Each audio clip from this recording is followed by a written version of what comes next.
Dre all day. Baldwin, balloverseas.com, the overseas basketball blueprint.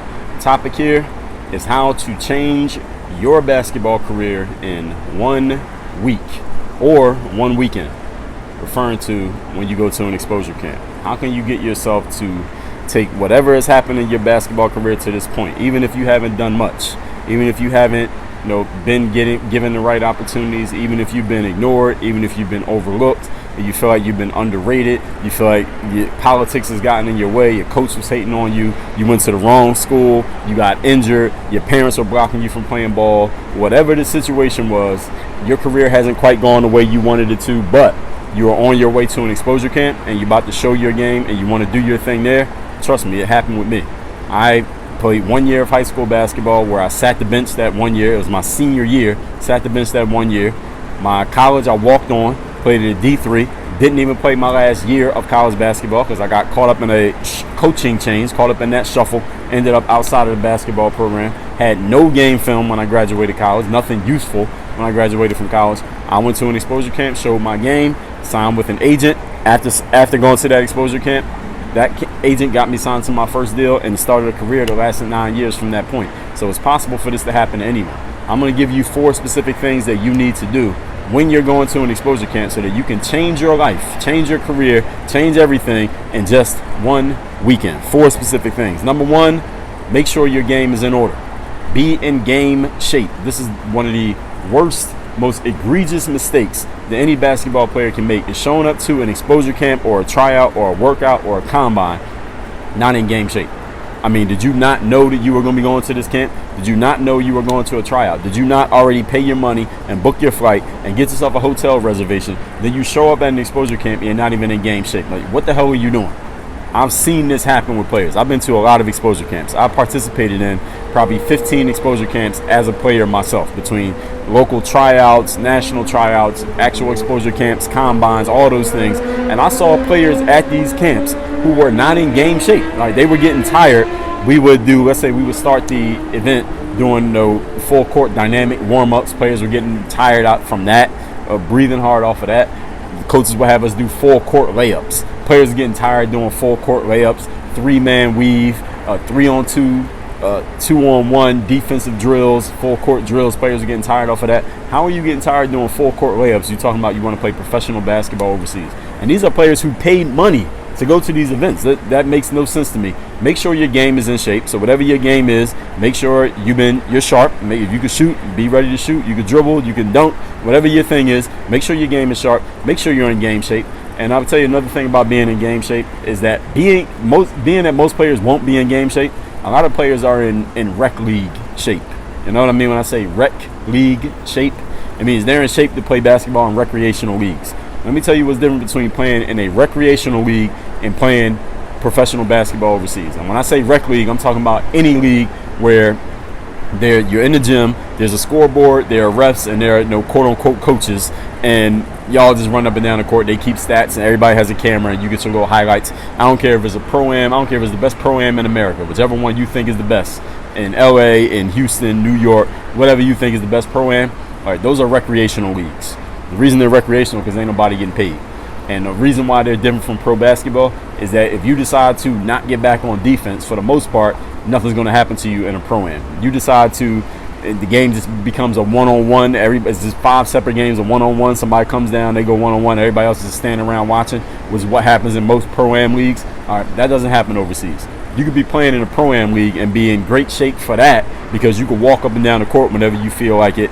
Take a play off when you feel like it. Watch your teammate go one-on-one 2 or 3 times back and forth down the court because the fans are cheering for it. You ain't touching the ball. You're not moving. Nobody's setting any pick. Nothing's happening. You're just standing around. All right, you don't get in pro basketball game shape by doing that. So game shape for pro basketball means you're out on that court doing the things that your coaches had you doing when you were getting in shape. Y'all know what those are. Running lines, doing the suicides, whatever your coaches had you doing. You know what they were. You may not like them. You remember them though. Make sure you're doing that, being game shape. Number 2, give yourself ample amount of rest before you go to an exposure camp. I remember I went to the G League national tryout. This is when it was still called the D League. And this is earlier in my career, probably maybe in the middle of my career. And I trained so hard. I was like, man, I'm going to be in such great shape. And I trained really hard for this. Then I got to the camp And I started feeling fatigued the very first day when we were on the court playing. Now, I was in shape, but I was still feeling fatigued. My body was not as sharp. I didn't have a pop in my athleticism that I wanted because I had been training too hard leading up to this camp. Now, the camp, I remember, was in LA. I live in Miami, so I had to fly cross country, first of all. I didn't take any days off. I said, all right, the day that I travel, like the flight was on like a Thursday. So I'm like, all right, Thursday will be my rest day because that's the day that I fly. All right, flying cross country in a plane is not rest. All right, rest is you at home, not doing nothing, staying off your feet, especially you as athletes, staying off your feet, just relaxing, drinking water, putting ice on your body, just relaxing, not doing anything, not traveling, not walking, nothing. That's rest. I didn't know that. It was early in my career. I was young and stupid, but now I know better, and now I'm telling you. When you're going to an exposure camp, make sure you take at least the same amount of time that camp is going to take. Take that much time off for yourself. That includes your travel days. So if you're going to an exposure camp, for example, I'm going to say the camp is 2 days, but you're going to be traveling the day before the camp starts, and you're going to travel the day after the camp. That's 4 days, right? The camp is 2. You got a travel day before and a travel day after. You need to take 4 days off before the day you get on the plane. Everybody got that? If you're traveling to a camp that's a week long, that means 7 days. That's a long camp. I've never seen a week long, but let's say there was 7 days. You're traveling one day. You're traveling at the end, so that's 9 days. Take 9 days off. Yes, take 9 days off. Now the question might be, well, Dre, won't that hurt my game if I take 9 days off? No. I've been to exposure camp that was like 4 days. I took I took a whole week off. I've been working out so much up to that week off. It actually refreshed my body. I was feeling great. When I got on that court, I was ready to damn go. So make sure you take the ample time off, resting your body, resting especially your feet, your legs, your knees, your hips, all those areas of your body that are getting worked when you're training. As long as you're doing your training right leading up to that rest period will actually make you better. It will not make you worse, it will make you better. So make sure you take ample rest. Number 3, do something to be remembered. You got to be memorable at an exposure camp. Think about the decision makers who are in the crowd in the exposure camp. There are 100, 200 players there. Everybody's trying to get seen. Everybody's trying to show out. You might have a guy make a dunk here, a guy make a 3 here, somebody does a move over here. Everybody's trying to get seen. And that decision maker has to sift through all of these players and try to figure out who should I pay attention to, who can do something for us, who's worth mentioning, who's worth remembering. Do something to be remembered. Whether that's you playing great defense, you're great at running your team, you're a great scorer, you get a couple highlight dunks, you're making great stops on D, you're blocking people's shots, grabbing all the rebounds, whatever it is that you're doing, you're setting great picks, you're being very vocal on defense on the back line, whatever you're doing, be memorable. You must do something to make yourself stand out. Do not go to an exposure camp and just, go through the motions and say, oh, well, I think I played pretty solid. Hopefully somebody noticed me. Do something that guarantees that somebody notices you. This is your job to do. Make sure you do this when you go to an exposure camp. And number 4, make sure you don't do anything stupid. Now, I shouldn't have to elaborate on this, but I've seen a lot of basketball players do stupid things at exposure camps. Make sure do not be smoking anything. Don't smoke anything out in the venue where the camp is happening. Don't smoke anything at the hotel because the decision makers are probably at the hotel as well. Don't do any smoking. If you like to smoke, listen, don't smoke for a week. All right, don't smoke for 3 days. Can you do that? All right, just so you can get a deal and you can start a career and change your life. Can you not smoke for 3 days? Don't smoke anything. Don't be seen drinking anything. Don't be running around, chasing or trying to talk to girls if there happen to be any girls around wherever you are. Don't do anything dumb. If you're not sure if something is dumb or not, it's probably dumb. Don't do it. All right, there's a question mark. I don't know if this is dumb or not. That means no. All right, that means stay away from that. Abstain from that activity. All right, don't go to any clubs. Don't go to any bars. Don't smoke anything. Don't be hanging out at night late when you got to be on the court in the morning. Don't do nothing dumb. I mean, I don't know how many different ways I got to say. Don't get in no fights with any teammates. Don't yell with or argue with your coaches. Don't yell at the refs. Don't verbally abuse anybody on the court. Do not show a bad attitude. Don't, not get back on defense because you felt like you got fouled and you didn't get a call. All of those things are red flags that will cause a decision maker to just cross you off their list of potential people to pay attention to. Don't do anything stupid when you're at an exposure camp. Again, if you're not sure if it's stupid or not, that means it's probably stupid. Don't do it. Everybody got that? Good. Now, let me recap these 4 things you can do so you can change your life in a weekend at a professional basketball exposure camp. Number 1, have your game together and be in game shape. This is the most important thing. Whatever your game is, work on your game every day as you should be doing already.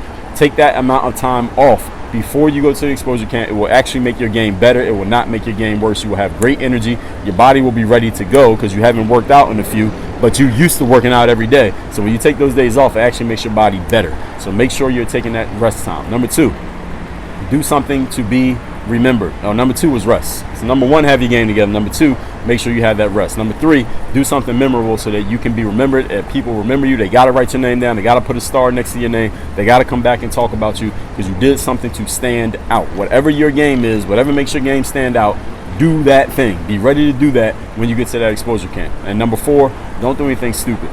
Don't argue with refs. Don't get any fights. Don't smoke anything. Don't drink anything. Don't be trying to talk to girls. Don't do anything dumb that would make you look like anything less than the exemplary professional basketball player. Because any of those things, with all these players that the decision makers have to choose from, why do they have to take you? If you look like you might be a head case, or you might be an idiot, or you might be somebody who just can't stay away from temptation, why would they even sign you? It doesn't matter how talented you are. There's another guy talented right next to you who didn't do anything dumb. We might as well sign him because we know he ain't gonna mess up and make us look bad.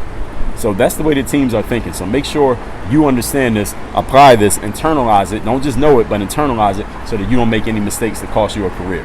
Now, you're ready to play professional basketball overseas. I would suggest you read this book. It is my book. It is called The Overseas Basketball Blueprint. It is 237 pages. It tells you everything you need to know to get started playing professional basketball overseas, even if you are a nobody, even if you don't know anybody, even if you have no game film, no prospects, no nothing right now. I tell you what you need to know to get started.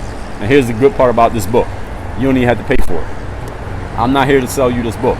I've already paid for this book. I paid for a bunch of copies of this book, and I'm going to ship this book to you worldwide, anywhere you live. All you need to do is go to balloverseas.com. Tell me where to ship the book. You take care of the shipping charge, small shipping charge. I will ship this book to you worldwide, anywhere that you live. Doesn't matter where it is, why it is. I don't care. I will ship this book to you. You cover the shipping. balloverseas.com. Book's free. You cover it. Got that? Work on your game. Dre all day.